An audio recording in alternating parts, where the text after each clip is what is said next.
И только настоящий историк, который работает в архиве, читает документы, он вам может сказать с гарантированной точностью, как все на самом деле было. В СГУ имени Петерима Сорокина всероссийская конференция, посвященная проблемам истории, прошла в 23-й раз. В этом году научное мероприятие приурочили к 300-летию Российской академии наук и 80-летию ее Коми-научного центра. Это конференция студентов и аспирантов, но она проводится под кураторством преподавателей Сыктывкарского университета.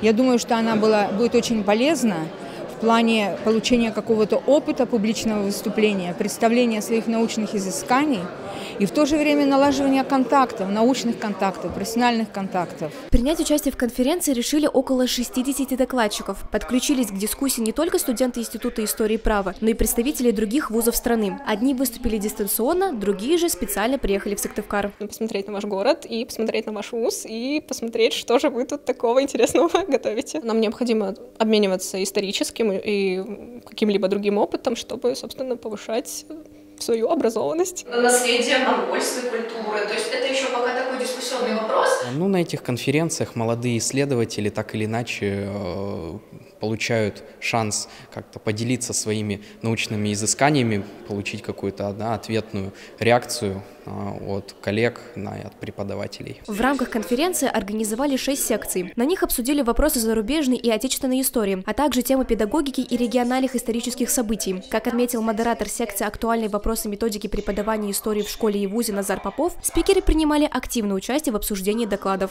Наша секция, как раз, которая посвящена преподаванию истории, будет помогать будущим учителям, которые участвуют в этой секции, каким-то образом научно и методически подходить к своим будущим урокам.